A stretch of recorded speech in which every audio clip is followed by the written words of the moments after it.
bisa dimanfaatkan. Jadi fondasi dasar ABCD yang pertama adalah likulli syai'in maziyah.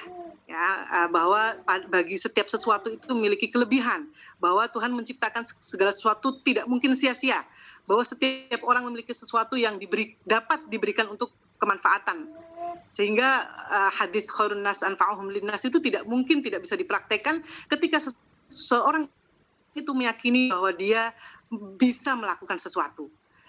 Nah, ini fondasi dasar yang seringkali Bapak Ibu, kelihatannya sederhana untuk dibilangkan, kelihatannya sederhana untuk dipaparkan, tapi ternyata kadang sulit untuk diselami atau dihayati. Sebagai contoh tadi Bapak Ibu bertanya tentang personal branding, kebetulan rekan-rekan kami di UIN Alauddin Makassar memulai misalnya dengan personal branding ya. Itu kami juga misalnya dulu beberapa kali pelatihan, kami juga di-exercise atau dilatih pertama mengenalkan diri dan mencoba tunjukkan atau mengenalkan kira-kira menurut kami, jadi misalnya saya berkenalan, nama saya Nabila dari Unsuran Ampel Surabaya. Nah, maka kami juga diminta untuk memberitahu apa kira-kira menurut saya kekuatan terbesar saya, dan kira-kira bagaimana saya bisa memberi manfaat pada organisasi, pada orang lain, pada kampus, pada masyarakat dalam bentuk apa dan seterusnya. Nah, ternyata latihan seperti itu saja itu tidak melulu mudah, tidak selalu mudah, terutama pada orang-orang tertentu misalnya yang bisa jadi pribadinya introvert, tertutup, pemalu, atau dibiasakan misalnya kayak orang Jawa ya, sungkan menyebutkan kelebihannya gitu. Nah itu ternyata juga tidak mudah Bapak Ibu. Dan kalau satu orang saja, misalnya kayak saya saja juga harus kesulitan untuk mau hanya dengan percaya diri, tidak malu, tidak merasa menyombongkan diri, saya merasa saya diberi kelebihan ini sehingga bisa bermanfaat untuk ini misalnya. Nah itu harus kita hayati bahwa setiap orang memiliki sesuatu yang bisa diberikan untuk orang lain. Dan bahwa setiap orang memiliki kepedulian. Sehingga dari kepedulian itu kemudian dia bisa bertindak untuk mengembangkan aset yang dia miliki untuk kepentingan kebaikan bersama. Lanjut Pak Yudi. Nah Bapak Ibu, saya minta kayak tadi, mungkin nanti saya baca 5 atau 6 jawaban pertama saja. Kalau menurut Bapak Ibu, kalau saya minta Bapak Ibu jawab, ini gelas, kadang saya pakai, kalau di pelatihan kalau pas ada gelas saya pakai gelas, kadang kalau nggak ada gelas, ada botol saya ambil botol. Tapi dia, sudah ada yang jawab setengah penuh. Kira-kira menurut Bapak Ibu yang benar ini setengah kosong atau setengah penuh? Setengah penuh, Bapak siapa tadi? Saya lupa. Ada Bapak, cepat sekali, setengah kosong, setengah penuh, setengah kosong, setengah penuh. Penuh, ada yang jawab penuh ini, Bapak Mukhlisin ini, ya. Terima kasih. Sudah saya baca. Lanjut Pak Yudi. Terima kasih. Kalau saya kuantifikasi yang setengah penuh, tapi tidak sedikit. Jawabannya itu secara objektif ya. Ya memang gelasnya atau botolnya separuh penuh, benar. Separuh kosong, benar. Jadi keduanya benar secara objektif. Tapi kemudian yang dicoba oleh ABCD dikenalkan dan diperkuat, belajar pengalaman dan sejarah sebelumnya, di mana kebanyakan kegiatan-kegiatan kemitraan atau pemberdayaan masyarakat itu menggunakan perspektif separuh kosong, menggunakan perspektif melihat hanya pada masalah, maka ABCD mencoba mengenalkan walaupun benar keduanya, yang separuh penuh benar, separuh kosong benar, mari kita coba tekankan fokus pada separuh penuh. Mari kita coba tekankan fokus pada separuh penuh. Itulah yang kemudian menjadi salah satu prinsip dari ABCD. Jadi kita merubah dari berpikir tentang kekurangan, yang akhirnya biasanya tentang problem atau persoalan, menjadi berpikir tentang apa sih sebenarnya yang sudah kita punya. Atau kalau mau pakai bahasa kita ke anak-anak, apa sih yang sudah Tuhan berikan pada kita misalnya. Kalau misalnya saya sedang membujuk anak-anak supaya lebih rajin ya kan kalau diberi Allah otak harus digunakan, kalau diberi Allah aset lain juga harus digunakan, fokus pada apa yang kita punya. Nah ini juga yang saya kutip beberapa tulisan, pada dasarnya sebenarnya instead of looking through a needs lens, look through an asset lens to provide a community. Look for strengths that can be employed for progress. Instead of, daripada alih-alih atau daripada melihat menggunakan lensa kebutuhan separuh kosong tadi, meskipun benar, kenyataannya memang benar separuh kosong, mari kita coba lihat lebih kepada menggunakan lensa bahwa sebenarnya juga ada loh, atau lebih ke fokus pada separuh penuh, bahwa ada air separuh penuh yang bisa digunakan untuk memajukan masyarakat atau komunitas. Lanjut Pak Yudi. Jadi ini masalah point of view, masalah perspektif, masalah lensa. Ketika separuh kosong, maka komunitas memiliki kekurangan dan kebutuhan. Ketika separuh penuh, komunitas dan warganya memiliki kapasitas atau kemampuan dan aset. Lanjut Pak Yudi.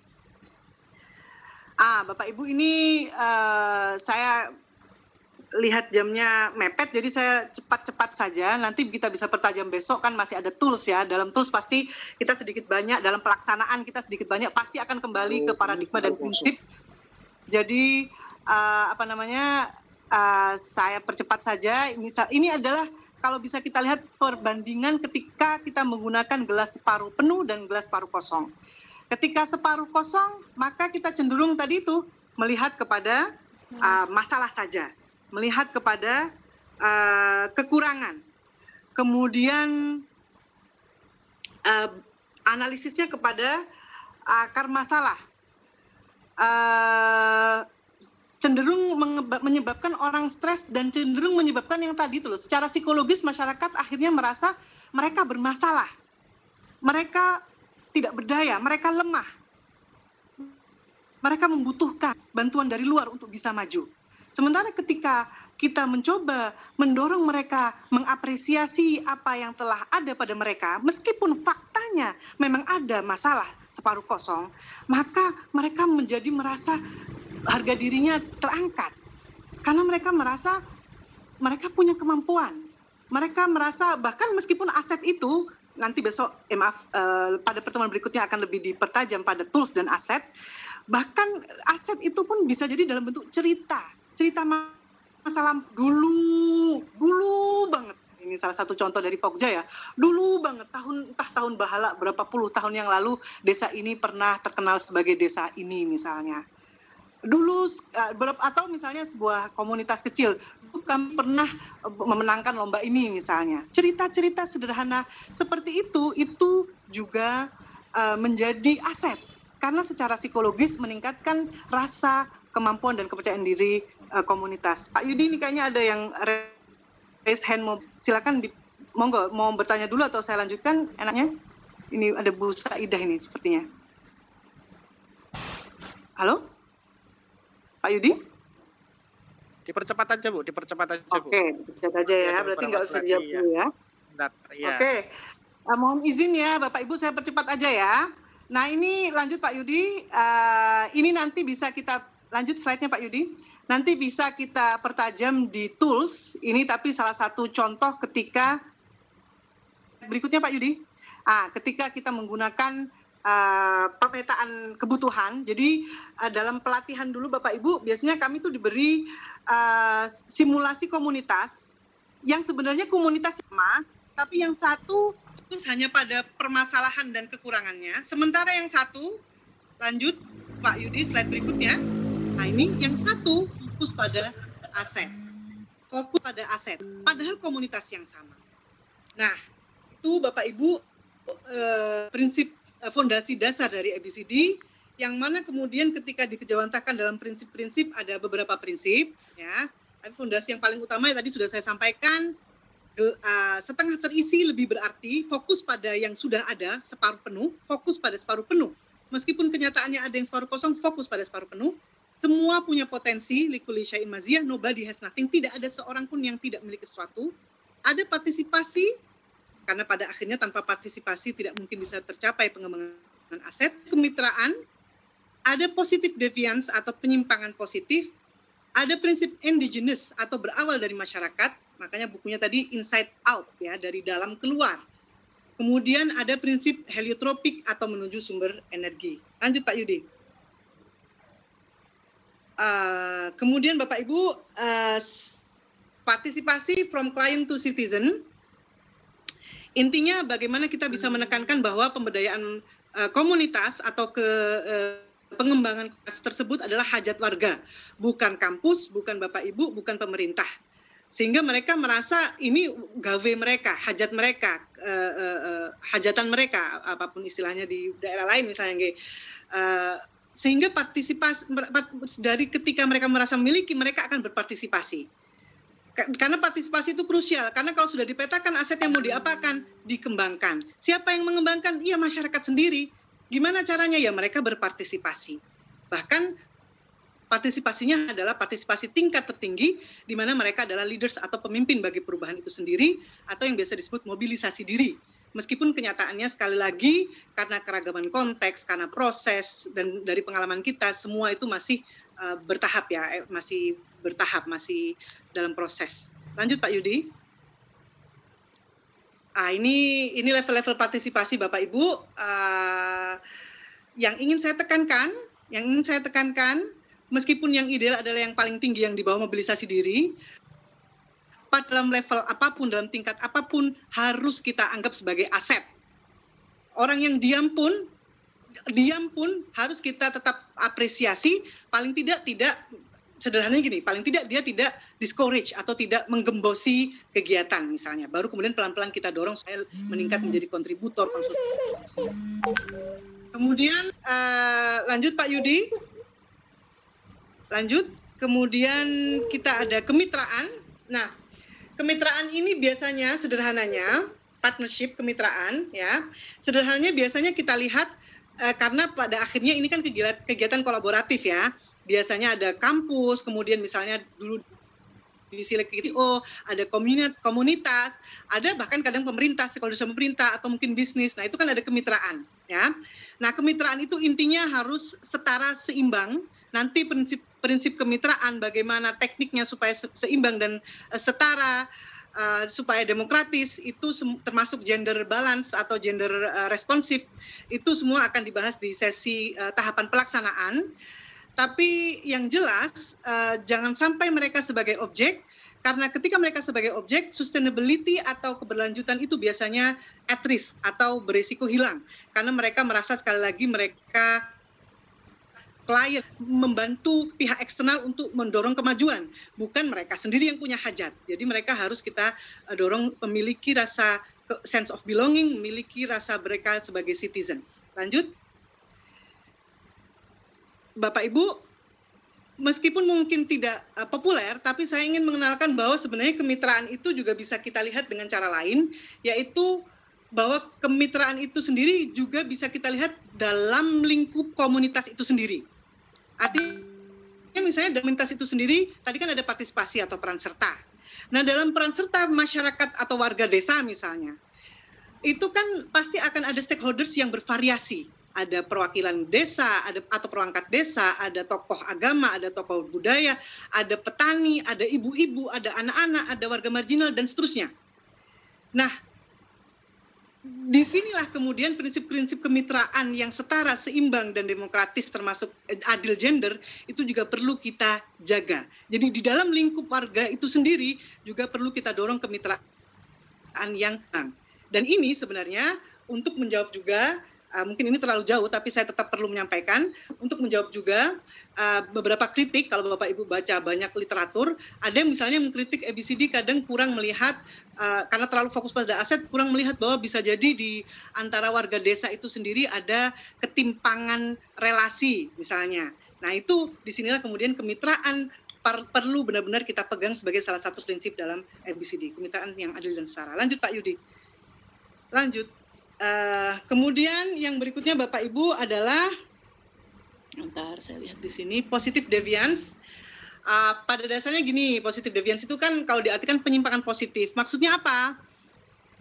Intinya gini, juga berangkat dari pengalaman sebagian praktisi, bahwa misalnya di sebuah desa yang kebetulan miskin, dan biasanya akhirnya identik dengan kenakalan remaja, gizi buruk. Nah, dan mereka biasanya beralasan ya karena mereka miskin. Tapi ternyata ada sebuah desa yang meskipun didominasi oleh warga gizi buruk, ada 1-2 warga atau keluarga yang tidak gizi buruk. Nah, itu kan menyimpang, tapi positif. Nah, itu termasuk salah satu yang menjadi prinsip ABCD kita lihat. Siapa tahu ada yang menyimpang positif yang bisa kemudian jadikan contoh, ya, suri teladan. Apa nih yang berbeda praktek-praktek yang dilakukan? Sehingga kemudian bisa dimobilisasi untuk menjadikan misalnya desa yang gizi buruk tadi menjadi gizi baik, lepas dari apakah misalnya kemiskinannya masih belum bisa dieliminir atau tidak. Lanjut Pak Yudi. Kemudian prinsip yang berikutnya adalah indigenous. Saya rasa ini tidak perlu saya perpanjang karena intinya adalah seperti yang saya sampaikan di awal, bahwa harus berasal dari masyarakat, harus mereka merasa memiliki, harus memang mereka merasa punya mimpi. Pada akhirnya merekalah yang menjadi penggerak dari perubahan itu sendiri, dan menjadi berkelanjutan atau sustainable lepas dari ada atau tidaknya mitra dampingan dari pihak eksternal. Lanjut Pak Yudi. Dan yang terakhir Bapak Ibu adalah heliotropik. Ini sebenarnya memperkuat prinsip yang tadi aja loh yang saya jelaskan. Kenapa sih kemudian ABCD mencoba mengajak kita melihat separuh penuh padahal nyataannya memang ada separuh kosong. Karena mereka mengutip Eliot yang menggunakan heliotropic principle dalam appreciative inquiry yang mencoba mengambil ilustrasi bahwa tumbuhan itu condong ini, maaf saya nggak tampilkan gambarnya, lupa tadi. Tumbuhan itu biasanya kan condong ke arah sumber energi, matahari misalnya ya kan. Kemudian begitupun sebenarnya manusia, dan itu sudah ada banyak penelitian bahwa ketika kemudian kita menekankan fokus titik mereka kepada energi-energi positif, maka harapan, kepercayaan diri, dan rasa berdaya itu akan semakin kuat di tengah komunitas untuk melakukan perubahan. Itu silakan dibaca bahwa communities and organizations move towards what gives them life and energy. Appreciative inquiry besok atau pertemuan berikutnya kita bisa pertajam. Lanjut Pak Yudi. Jadi Bapak Ibu kalau dipersingkat, pada dasarnya orientasi ABCD adalah fokus pada mengamati aset. Salah satu aset adalah sukses di masa lampau, itu supaya untuk meningkatkan rasa percaya diri. Kemudian kemitraan yang setara, sehingga setiap orang berhak memutuskan apa yang diinginkan, mimpinya. Kemudian kenali aset secara komprehensif dan partisipatif.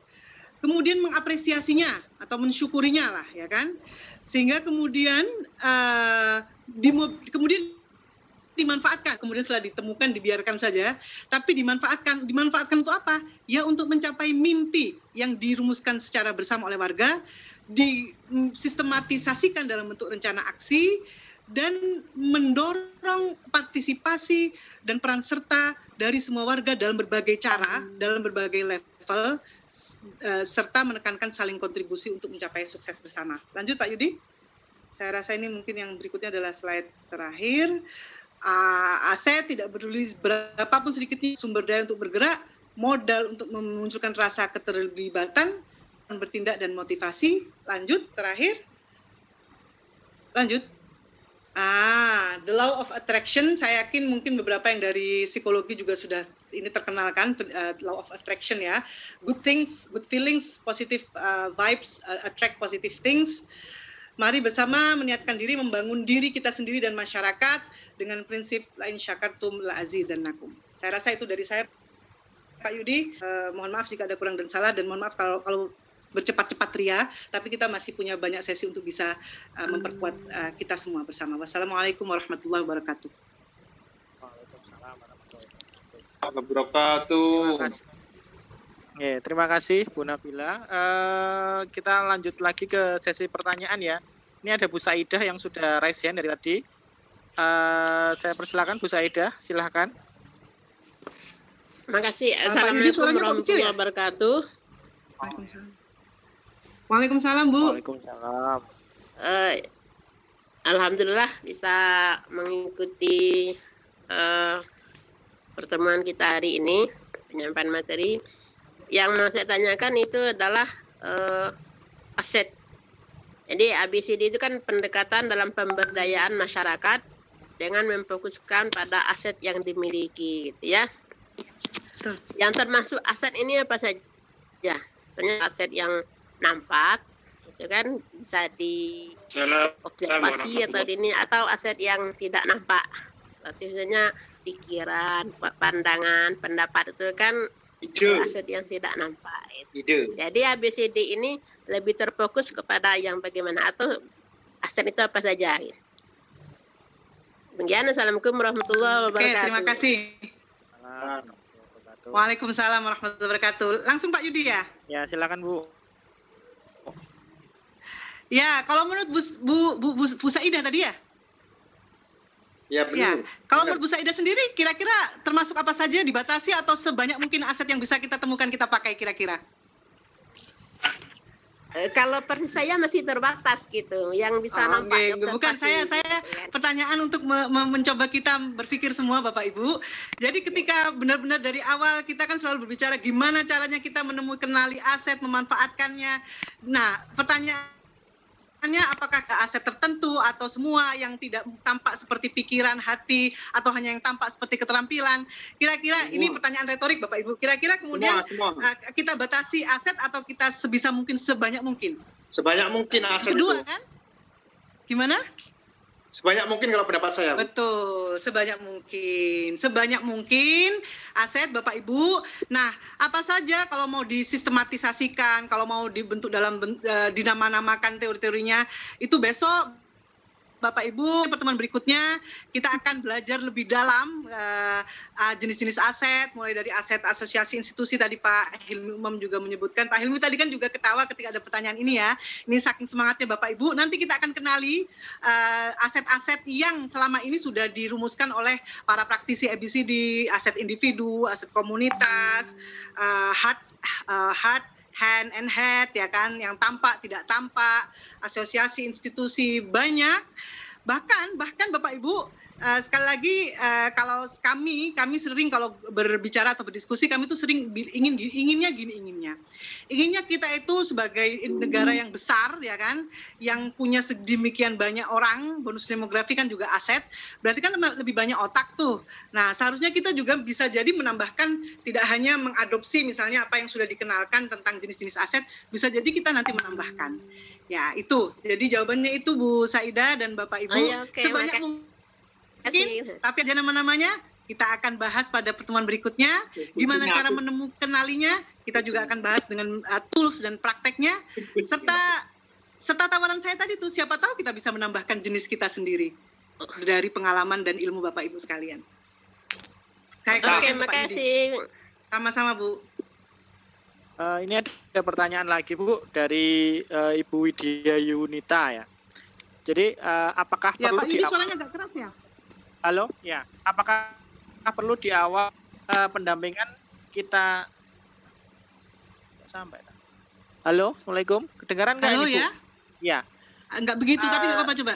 Oke, ini ada di chat ya, chat dari Ibu Widya Yunita. Apakah perlu di awal pendampingan kita tekankan bahwa mereka lah yang paling bertanggung jawab terhadap peningkatan lingkungan atau kualitas hidup mereka, atau kita membuat itu mengalir saja hingga komunitas tersebut akhirnya menyadari bahwa ini merupakan tanggung jawab mereka. Terima kasih Bu.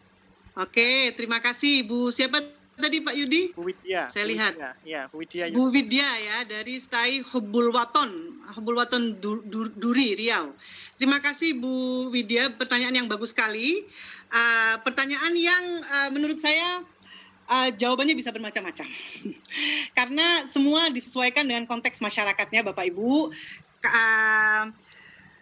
Kami belajar dari pengalaman Bapak Ibu, ini kan pendekatan atau model CBR, PAR, ABCD, kita nggak bisa pungkiri meskipun di dunia timur alias saya itu mungkin sudah mempraktekannya, tapi kita lalai, tidak menamainya, tidak mempublikasikannya, sehingga pada akhirnya pasti jadi temuan mereka, ya kan. Di negara-negara, dan ketika kita belajar dari pengalaman-pengalaman dan contoh-contoh di mereka, masyarakat mereka memang bisa dikatakan sudah siap, Ya, sudah siap. Artinya sudah siap ketika misalnya ya ini kita bersama-sama Bapak Anda yang menjadi citizen dan sebagainya. Nanti ini program kami hanya fasilitator, menjadi leaders itu mereka siap. Ketika konteks seperti itu dari awal bisa monggo. Tapi kemudian saya tak berbagi pengalaman gitu Bapak Ibu.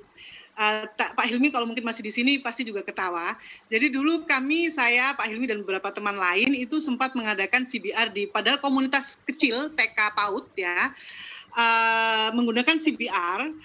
Pertama pertemuan itu kita dengan stakeholders, padahal kepala sekolah, guru-guru, artinya bisa dikatakan kan educated ya, sudah biasa lah sudah dan pasti sudah percaya diri, memiliki kepercayaan diri cukup ya.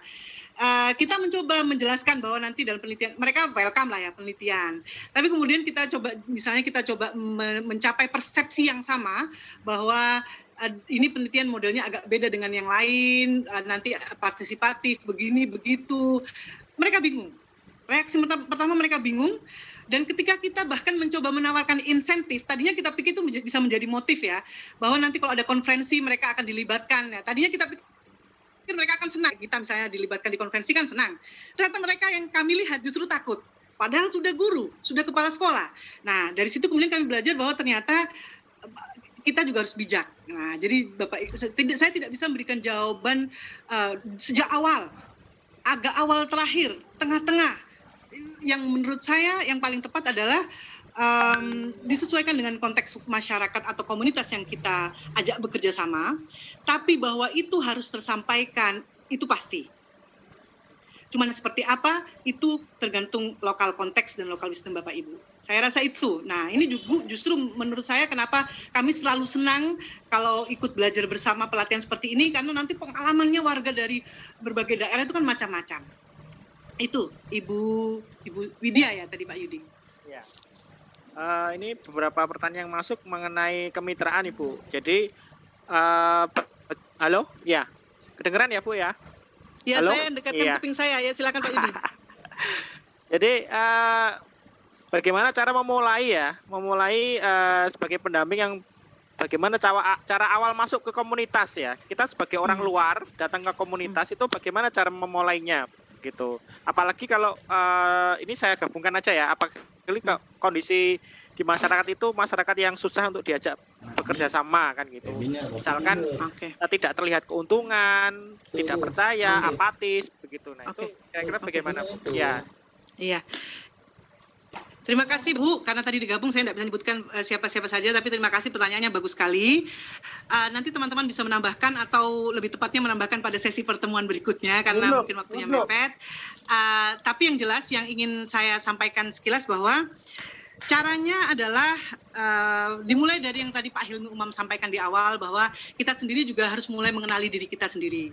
Tadi kalau nggak salah juga ada pertanyaan apakah juga perlu mengenali aset pada kami sendiri di lingkungan kampus, di lingkungan dosen angkatan kita. Perlu kita sendiri, makanya kemudian ada aset individu, ada personal branding. Kita sendiri mencoba menemukan apa yang sudah diberikan Tuhan pada kita dan kita syukuri dan kira-kira bisa dimanfaatkan seperti apa, itu perlu. Jadi dimulai dari itu dulu. Nah kemudian untuk ke komunitasnya bagaimana? Ada banyak cara. Nah Bapak Ibu ada banyak cara, tapi yang jelas gini.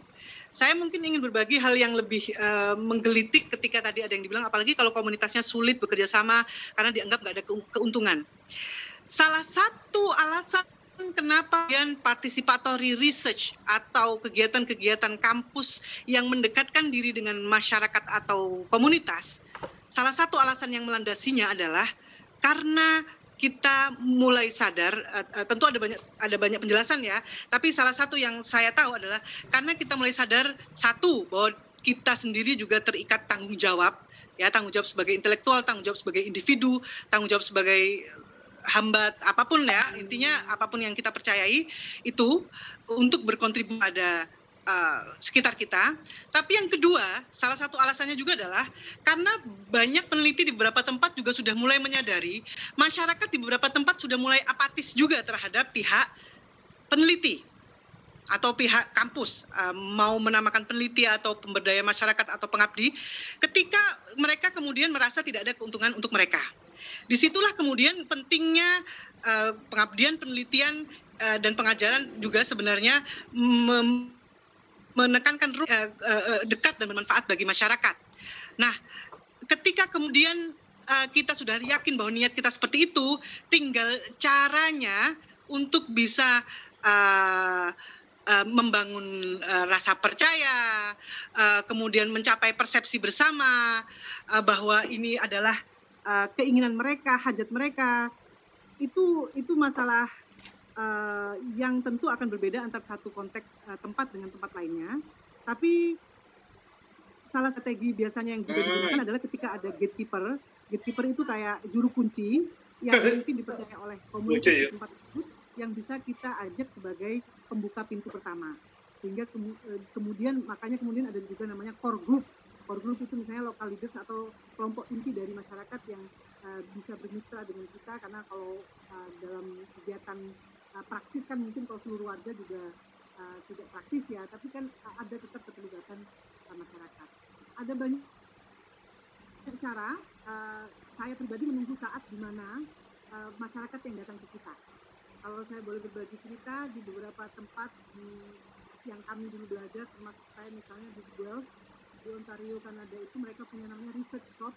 Kalau diartikan toko penelitian, jelek artinya, tapi sebenarnya maksudnya bagus, karena disitulah mereka menerima masyarakat dari berbagai kalangan yang kemudian meminta bantuan dalam tanda kutip, yang kemudian dibentuk delaan mereka untuk menyelesaikan atau bersama-sama menjawab sebuah isu.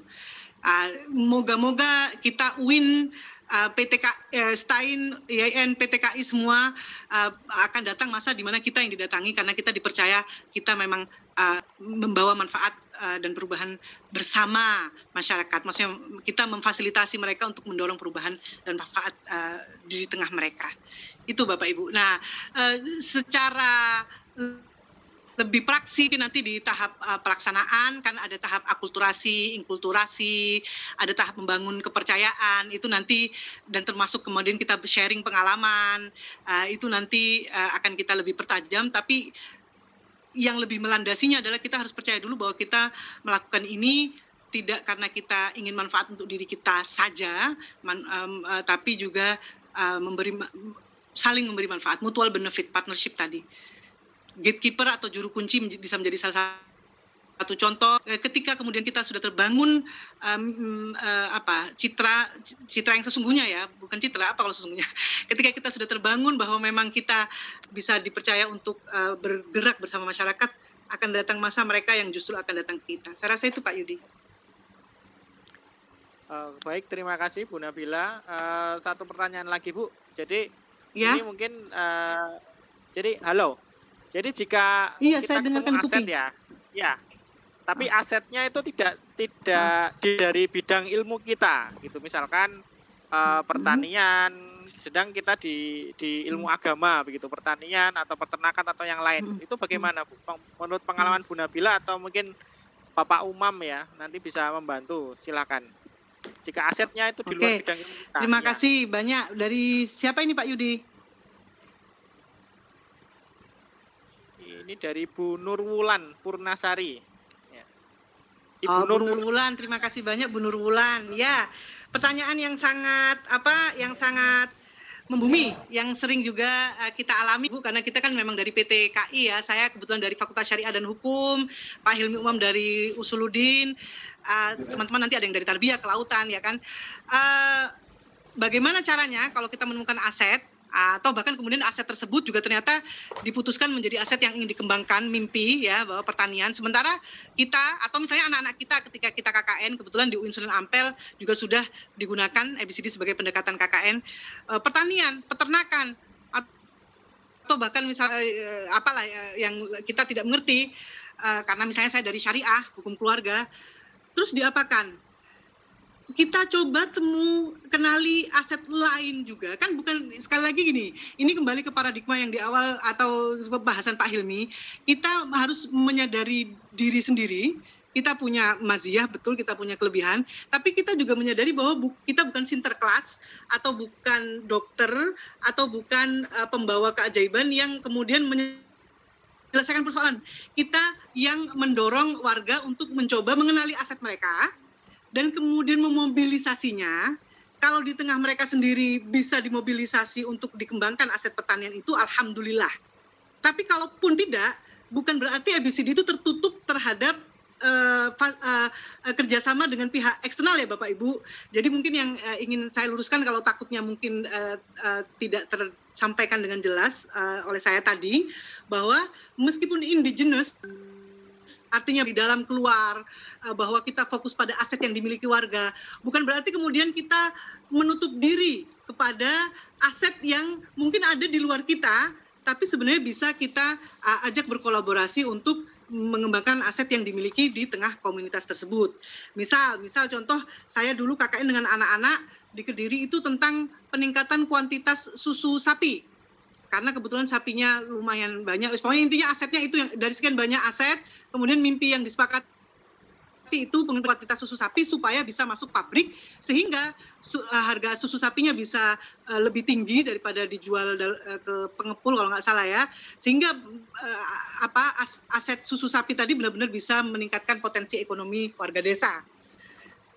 Kebetulan di desa tersebut meskipun secara praktisi, nah ini juga kita harus garis bawahi ya, secara praktisi para peternak sapi tersebut juga memiliki banyak ilmu, itu perlu kita gali. Karena kan ilmu itu tidak harus dari researcher yang punya gelar, tapi juga dari mereka yang punya praktek, ya kan? Itu satu kita harus gali. Nanti mungkin Pak Helmi Umum juga bisa menambahkan salah satu contoh yang menarik dari pengalaman beliau. Tapi yang jelas kita menggali dari ilmu yang diperoleh atau dimiliki oleh para peternak sapi dan bahkan para tokoh atau warga desa lainnya terkait peningkatan kuantitas susu sapi. Tapi kemudian kita sepakati sepertinya supaya memaksimalkan akselerasi pencapaian tujuan, kita coba cari aset memopsi atau bermitra dengan pihak eksternal yang bisa mendorong penguatan aset tersebut lebih cepat. Akhirnya kita cari tenaga ahli yang sifatnya hanya untuk mencoba menawarkan keilmuan dia yang bisa jadi belum ada atau belum ditemukan oleh para peternak, bisa jadi sudah.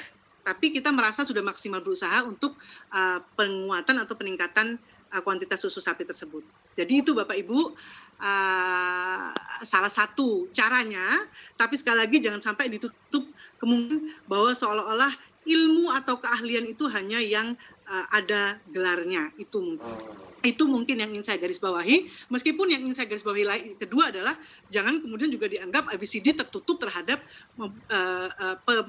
kemitraan atau memanfaatkan keahlian bermitra dengan pihak eksternal. Pak Hilmi Umam mungkin bisa menambahkan yang pupuk granul. Silakan Pak Umam. Halo? Ya, langsung Pak Iti ya. Ya, silakan Pak, silakan. Iya langsung. Saya juga belum salam tadi itu, ya sudah nanti saya sampaikan salam. Oke, Ibu Bapak, saya baca seluruh chat yang ada di samping itu, kemudian saya kira-kira rata-rata begini. Ini mungkin baru pertama ya. Jadi di dalam ABCD itu titik tekannya memang tidak pada fasilitator, bukan pada kita sebagai peneliti atau pengabdi kalau dari kampus. Jadi kita harus fokus bahwa masyarakatlah pemain utamanya. Jadi saya karena sudah bawaan beberapa tahun ya, sejak 2012 misalnya belajar PAR, belajar ABCD, belajar CGA dan seterusnya, itu bawaannya kalau ke komunitas itu feeling yang saya bawa, yang saya bangun itu bukan saya akan menyelesaikan masalah. Nah, karena bawaannya sudah tadi itu sudah kadang-kadang terbawa itu. Jadi ketika saya datang ke komunitas tuh seolah-olah saya ingin berobat. Saya ingin menyembuhkan diri. Kenapa demikian? Karena sebenarnya komunitas itu sudah obatnya, sudah penyembuh, sudah macam-macam. Kekuatan-kekuatan di komunitas itu sudah lengkap. Nah, biasanya peran kita harus kita rumuskan misalnya begini. Dalam teori ABCD, dalam teori komunitas itu ada namanya, tadi saya bilang bahwa community builder, pembangun komunitas. Nah, usahakan bahwa yang membangun komunitas itu komunitas sendiri, bukan kita. Baru kalau misalnya terpaksa benar-benar mandek itu komunitas, tadi ada pertanyaan rumit Pak, jika komunitasnya rumit gimana? Jika preman gimana? Usahakan yang membangun komunitas itu komunitas sendiri. Bagaimana caranya? Dengan cara misalnya community connector. Jadi ada peran yang dinamakan penghubung komunitas. Jadi komunitas punya masalah, siapa yang menyelesaikan? Komunitas yang lain. Jadi misalnya tadi ada pertanyaan, Pak, gimana kalau masalah kita langsung apakah katakan mereka harus bertanggung jawab menyelesaikan masalah ini? Pesannya iya, pesannya memang mereka yang harus menyelesaikan, tapi jangan bilang gitu, nanti mereka marah. Jadi misalnya, Bu, Ibu Bapak, komunitas inilah yang akan punya tanggung jawab untuk menyelesaikan masalah sendiri. Tidak seperti itu. Pesannya memang seperti itu, tapi pelan-pelan. Misalnya, mendengarkan mereka, kemudian menghubungkan pada pihak lain yang sama-sama komunitas, yang memiliki jawaban atas masalah itu sudah bagus sekali. Ini pengalaman, misalnya Bu ya, tadi Bu Nabila menyebutkan granul. 2014 saya itu punya kegiatan, punya masalah pertanian di satu desa KKN atau bekas atau pernah KKN di sana, Windu Nampel. Masalahnya adalah masalah pertanian. Masalahnya pertaniannya adalah kemahalan pupuk, ya pupuk mahal. Pertama pupuk mahal. Kedua, selain mahal, kadang-kadang ada pemalsuan pupuk. Ketiga, selain karena ada pemalsuan pupuk, maka beberapa lahan pertanian itu kering, mengalami degradasi. Nah, ini kan masalah yang sebetulnya saya angkat tangan, bukan bidang saya. Apa itu belum sehebat sekarang ya YouTube ya, misalnya semuanya ada tutorialnya dan seterusnya. Nah, saya bingung, dilapori seperti itu saya bingung. Tapi karena tadi pembekalan PAR, ABCD, CPR dan seterusnya, maka adakah yang bisa menjawab masalah ini di tengah komunitas sendiri? Ketika pelan-pelan kita urut, kita cari dan seterusnya, ternyata ada. Nah, salah satu petani itu memang pendiam, tidak terekspos. Tapi karena kita teliti, kita si discovery tadi, fungsi penemuan aset itu di situ penting. Setelah kita urut dari cerita, dari pengakuan, sampailah ke namanya Pak Nar. Nah, ternyata Pak Nar ini hebat sekali dalam masalah pembuatan pupuk. Kenapa demikian? Karena ternyata baru diketahui beliau ini mantan pegawai waktu itu petrokimia, pupuk ya. Jadi pupuk, dia ini pakar pupuk lah sebetulnya, praktisi pupuk lah. Tapi masyarakat yang lain, tetangganya tidak tahu bahwa beliau ini punya. Nah, akhirnya ketika kita datangi, kita sowan, kita minta tolong, Pak, ini ada masalah seperti ini di tempat sama satu desa juga di situ. Bagaimana? Apakah kira-kira Bapak bisa kira-kira memberikan bantuan pada masalah ini? Singkat cerita, ketika difasilitasi oleh kampus, Pak Nar ini akhirnya bisa menyediakan pelatihan pembuatan pupuk yang tidak hanya berbahaya tadi itu, kimia yang dipalsukan, langka dan seterusnya, tapi menyediakan pupuk granul organik. Nah, Pak Nar ini kemudian kan sama dengan komunitas yang menyelesaikan komunitasnya sendiri. Saya sebagai apa waktu itu? Saya tidak sebagai apa-apa. Jadi peran saya di situ justru minim, hanya menghubungkan saja. Ini yang kita maksudkan bahwa jangan selalu kita berpikir bahwa kita yang akan menyelesaikan, kita fasilitator itu yang akan menyelesaikan masalah masyarakat. Kadang-kadang masyarakat itu canggih kok bisa menyelesaikan masalah sendiri. Hanya saja memang butuh dibantu. Nah, singkat cerita lagi, dalam perjalanannya, Pak Nar ini kemudian kita pakai sebagai juru bicara kampus. Nah, akhirnya Pak Nar ini jadi narasumber. Padahal dia komunitas. Narasumber bagi kampus ketika ada masalah-masalah pertanian di tempat lain. Nah, seperti itu kan apalah istilahnya kalau dalam teori silat itu namanya tai chi, memanfaatkan kekuatan memanfaatkan kekurangan sebagai kekuatan. Memanfaatkan kekurangan lawan. Nah, betul, memanfaatkan kekuatan lawan, Pak. Memanfaatkan kekurangan lawan itu sebagai kekuatan kita. Memanfaatkan kekuatan masalah sebagai kekuatan kita. Sama kasusnya apapun, misalnya preman dan seterusnya. Bapak Ibu kalau menghadapi preman jangan dihadapi dengan kita sendiri kadang-kadang. Kita perlu cari tangan komunitas yang lain yang bisa memegang preman. Tadi ada pertanyaan. Secara umum bisa saya kasih pendapat bahwa jangan selalu bahwa kita berpikir kitalah yang akan menyelesaikan masalah masyarakat komunitas. Kita membantu saja bahwa mereka itu penyembuh yang baik. Komunitas itu penyembuh yang baik. Tidak mungkin satu komunitas itu kemudian, mohon maaf ya, rusak semua, terus nakal semua kan tidak mungkin. Ada tadi itu positif deviance, ada macam-macam. Saya mau cerita sekarang ini. Ibu-ibu ibu-ibu yang di sini juga ibu-ibu ya. Ini yang biasanya punya tugas dan setiap hari marah-marah karena anaknya dapat tugas dari sekolah. Ayah bikin ini dong. Benar apa tidak? Ini nanti. Nah, sekarang ini beberapa tempat pendidikan selain sekolah kan ditutup. Les-lesan, tempat kursus dan seterusnya ditutup. Apa yang dilakukan ibu-ibu itu luar biasa. Untuk mengatasi itu, ini anggap saja ini komunitas ibu-ibu. Untuk mengatasi itu, ibu-ibu itu berbagi peran. Mohon maaf, istri saya itu lulusan ilmu eksakta, saya matematika, fisika. Kemampuan beliau di situ. Nah, ini yang kemudian menggantikan peran les-lesan atau kursus dari teman-teman atau teman anak saya yang lain, yang sekarang tempat kursusnya ditutup. Saya mau bercerita tentang resiliensi dan komunitas. Itu luar biasa.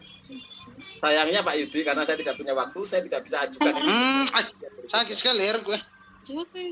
Nah, karena kita punya kekuatan di matematika, istri saya yang bagian nanti, teman-teman terbatas, karena masih COVID, PSBB, itu menjadi tutor matematika. Ada orang tua yang kuat di bahasa Inggris.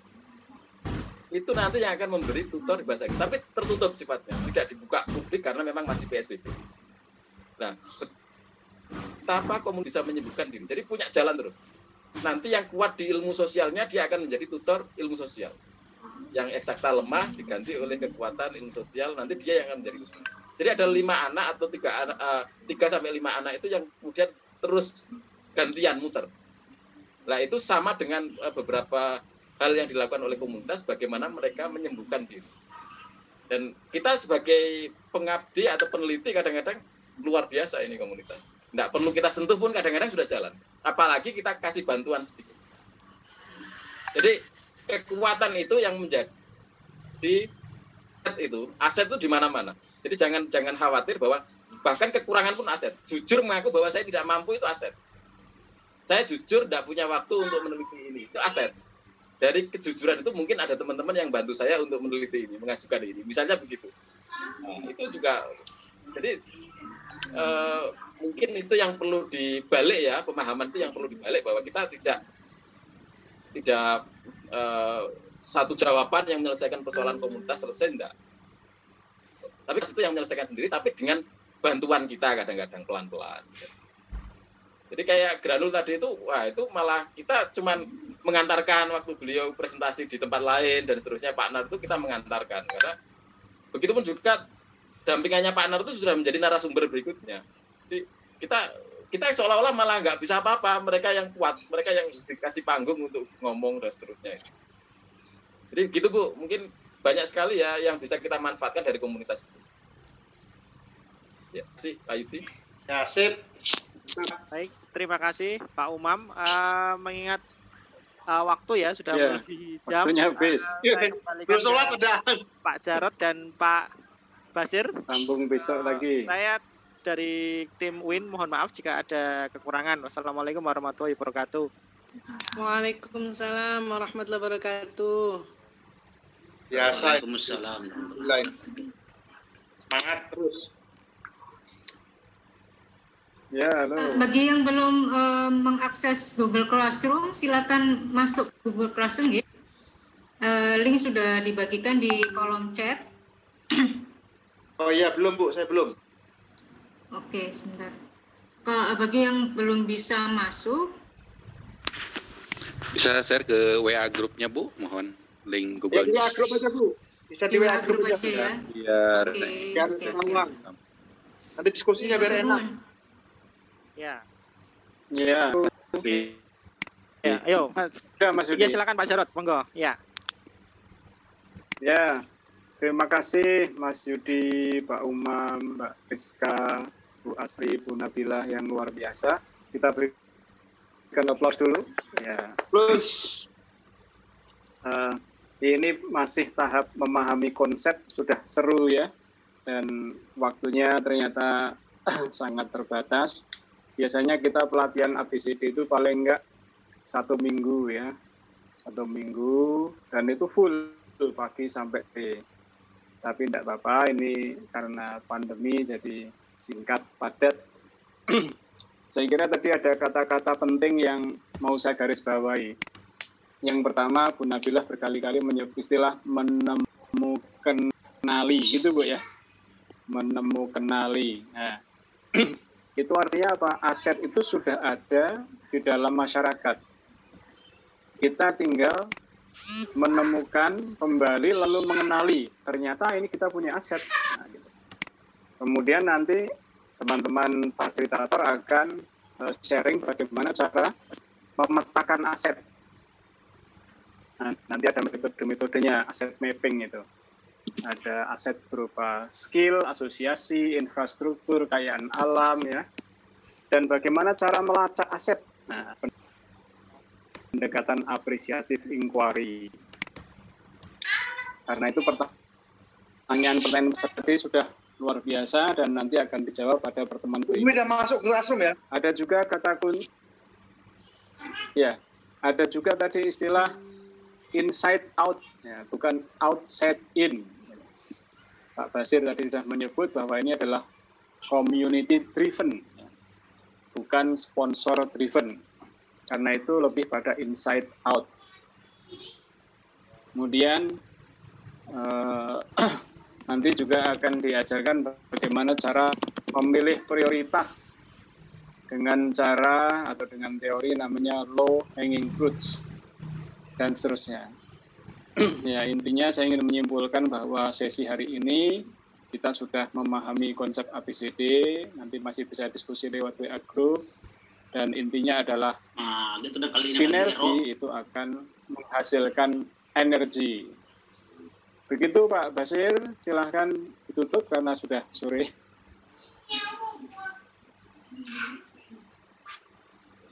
Ya. Halo Pak Basir. Ya, selesai ya. Pak, dari tim Pak.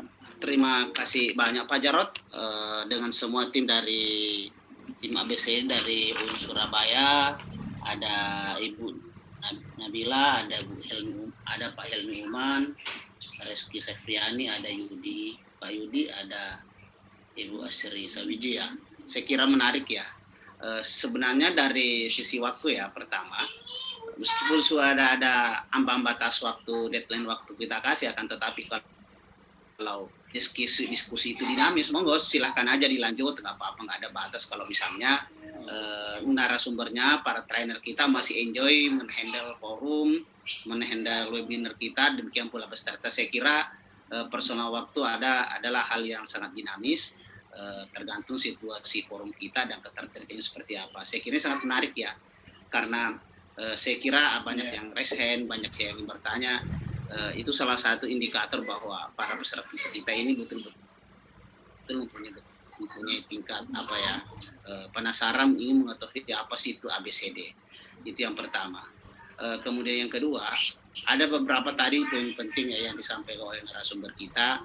Saya kira sudah ada tadi PowerPoint-nya. Saya kira memang dari semua peserta ini sama, saya kira seperti sebelumnya Pak Jarod, bahwa semua peserta ini mulai dari pertemuan pertama sampai pertemuan terakhir ada refleksi. Ada refleksi dari peserta, itu menarasikan 1, 2, 3 paragraf yang disampaikan oleh narasumber kita. Kemudian narasi itu, poin-poin penting itu terkait misalnya dengan metode pembelajarannya, kemudian inti dari materi yang disampaikan seperti apa, itu dibuat 1, 2 paragraf, kemudian di-share di WA group, bisa juga di-share juga di media sosial, di Facebook. Sehingga kemudian di Facebook, di sosmed, bisa di Twitter kita juga, sehingga kemudian semakin menegaskan bahwa kita ini adalah betul-betul apa. Kemudian kedua, kita juga memberikan edukasi kepada masyarakat di sekitar kita bahwa sesungguhnya ada sebuah kerangka metodologi pembelajaran untuk engagement, untuk community engagement yang dilakukan oleh perguruan tinggi agama Islam, yang dilakukan oleh Kementerian Agama, dalam hal ini Direktorat Pendidikan Tinggi Agama Islam. Jadi kami minta kepada peserta pertama itu merefleksikan, mencatat dengan baik, mendaur ulang, menulis kembali apa-apa tadi materi yang disampaikan oleh narasumber sumber kita. Kemudian itu menjadi tugas, menjadi kewajiban kita di-share kemudian di WA group. Jadi semua peserta, kalau ada 50 peserta itu share semua, sehingga bisa saja nanti ada umpan balik nanti dari narasumber kita apakah sudah benar atau tidak, itu satu. Kemudian yang kedua, men-share di sosial media terkait dengan apa yang sudah kita tulis, sehingga sampai semua kali pertemuan ada sebuah refleksi yang real yang kita buat terhadap pertemuan ini. Nah, sehingga menggambarkan bahwa betul-betul kita dalam kerangka pembelajaran yang sangat serius, mendaur ulang pengetahuan kita supaya sistematis, terukur, sehingga kemudian yang bisa tersimpan dalam memori, sehingga kemudian tinggal kita praktekkan dalam lapangan dalam kerangka penyusunan proposal kita. Kemudian yang terakhir, Mas Rohul, Pak Kasubdit, masih sudah gabung Mas Rohul ya, Pak Kasubdit? Halo Pak. Sudah Pak. Oh ya, oke. Ya, baiklah.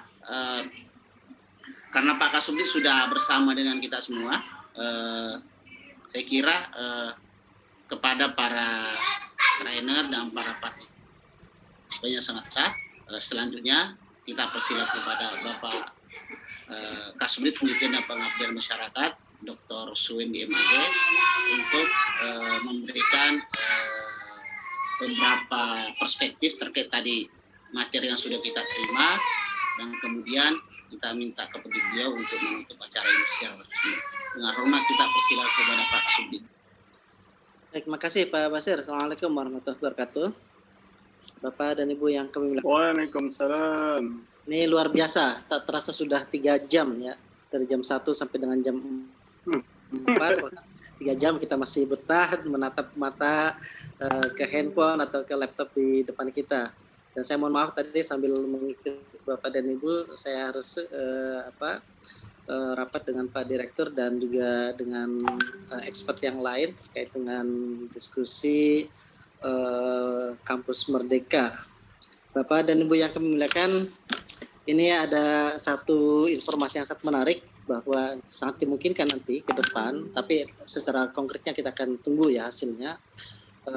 Ke depan itu ketika Kampus Merdeka kita selenggarakan, maka di situ akan ada satu opsional kemungkinan bahwa mahasiswa kita dipersilakan untuk mengikuti kegiatan di luar prodinya, termasuk juga dalam mengikuti pengabdian masyarakat. Yang saat ini kita baru 1 bulan, maka kelihatannya ke depan bisa akan bertambah. Ini artinya apa? Artinya bahwa potensi untuk berpartisipasi mengembangkan berdaya kerja pengabdian ini itu akan semakin mendapatkan momentumnya, mendapatkan rekognisi, pengakuan, termasuk juga oleh mahasiswa kita. Oleh karenanya ini penting untuk menguasai kita memiliki penguasaan yang cukup terkait dengan metodologi ini. Nah, ABCD tadi sudah banyak dijelaskan oleh Bu Nabila, oleh Pak Umam, oleh Pak Yudi, Bu Asri dan kawan-kawan Pak Jarot ya juga.